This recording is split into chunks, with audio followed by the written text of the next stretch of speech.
Next month, Congress is expecting a report from the Director of National Intelligence and other agencies on UFOs or UAPs. Now, that's the government term for them. It stands for Unidentified Aerial Phenomena.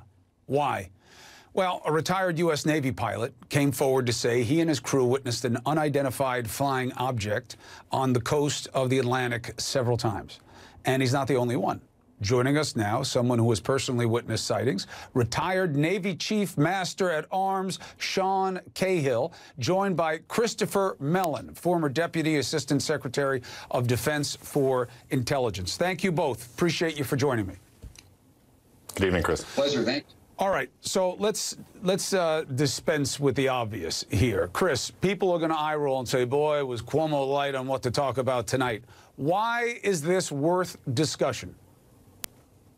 Because we have recurring violations of U.S. airspace by unidentified vehicles that are very capable, in some cases more capable than anything in our own inventory. This has been going on for years. The truth is just emerging. We've had a massive intelligence failure, and we now have a threat, an unknown threat that we need to figure out. So, Sean, it's not that you're worried about something out of a movie coming to get you. It's about the threat right here on Earth and how it's being motivated without our knowledge and ability to counter. That's correct, Chris. In 2004, I was the Chief Master-at-arms on board the USS Princeton, and the technology that we witnessed with the Tic Tac was something that we would not have been able to defend our forces against at the time. Help me understand that. As the uninitiated, what does that mean to us? Well, sir, that means that what we saw in the Tic Tac and what Mr. Luis Elizondo describes as the 5 observables indicate a technology that outstrips our arsenal by at least 100 to 1,000 years at the moment. 100 to 1,000 years. So, meaning, like, what kind of technology was at play that you were able to identify it but know that you can't match it? Well, first of all, the aircraft had 0 control surfaces. It had no means of propulsion that we could detect. It moved at hypersonic velocities, and it preceded the pilots to their cap point, so it seemed to have some knowledge of where the pilots were headed ahead of time, and we don't possess those abilities to do that in our arsenal at the moment. What does that sound like to you, Chris Mellon? Well, we clearly are vulnerable, and this has been going on for too long. Finally, our Congress is learning of this situation. They're beginning to react. So we've got a lot of catch up here, but it is very concerning. It's not an imminent crisis or an imminent threat. There's been no hostility, but there's a lot of activity, and it's increasingly bold. In some instances, recently we've had these things swarming around warships off the coast of California, swarming around strategic missile defense bases in Guam, and other things. So with all the tensions in the world in China and the rest, with the attack on the Saudi oil facilities by drones and so forth, it's something we need to take seriously. You answered the question partly there, but let's fill it out a little bit. This is not new. People play with this, and they played all kinds of conspiratorial thinking, but a lot of real military and policy people say, look, there are things out there that we got to keep track of that we can't. But why now? What's new in terms of the urgency, Chris? And I'll ask you both about this.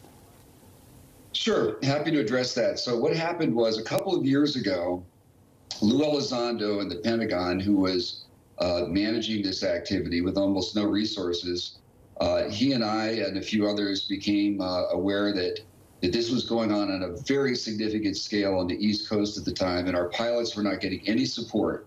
The intel community was not responding. Nobody was helping these guys out, and it wasn't being reported up the chain. It wasn't until that got into the New York Times and got to the attention of Congress that finally our leadership in both branches of government became aware that this was going on. So this has only just come to light. Sean, what do you think is the likely universe of explanation that will come up at the end of these reports and addressing of this? Chris, I think that we're going to find that this phenomenon represents a very large spectrum of different things. At edges of that spectrum are going to be near-peer technology of our adversaries here on Earth. At the other end of that spectrum is going to be something that we don't yet understand and haven't identified yet. So I hesitate to speculate on the source, but I can tell you that I don't believe that this is within our arsenal of any human technology at the moment. So when you say that, it almost guarantees that not just your good looks, but that statement will get this picked up and sent all over the internet, because there'll be a legit military person saying that maybe this is from outer space. Do you want that to be taken from people? Well, that would be taking my words out of context. What we can say is that we don't know what this is, and it's here. It's going to take all of us to figure this out together. And Chris, what's your comment on that? They'll say, look at the resumes of these two guys. They're both saying that it might be from another world. There's no scientific reason or basis to doubt that possibility. That's a hypothesis that could explain the facts. People need to be open to that. We're spending billions looking for extraterrestrial civilizations. We've got spacecraft that have already left the solar system. It's possible somebody found us before we found them. And the age-old question that I've been watching in movies my entire life: if they are smart enough to come here and have such advanced technologies, why don't they talk to us? Well, if they're that smart, what would they have to learn from us? When you go to the zoo, do you talk to the animals? And I got to tell you, Sean, right now, we're not presenting as exactly the best kind of people to be talking. We're eating ourselves down here right now. I could understand why they'd want to keep an arm's reach. The main point, Chris, is all unanswered questions. Go ahead, Sean. Go ahead. Last word to you. I was just going to say, if they're as smart as we think they are, then I think we're kind of silly thinking that we can guess their motives. Look, and for me, look, there is no them. I'm a facts first kind of guy on this. I'm open to everything because there's so much I've learned in life that I would never have imagined. But I do know this.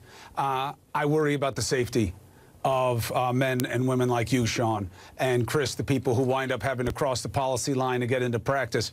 I worry that you're safe. I worry that people aren't beating us at our own game, and that we have to learn through spending blood and treasure that was unnecessary. So any exploration, any research, any report, any hearing that helps us understand how to keep our fighting men and women safe is the only way to honor your sacrifice. So thank you for your commitment. Thank you for having the conversation. Chris, Sean, as you learn things, or that you learn that you don't like that it's not being looked at the way it was supposed to, let me know. You've got a friend at this platform.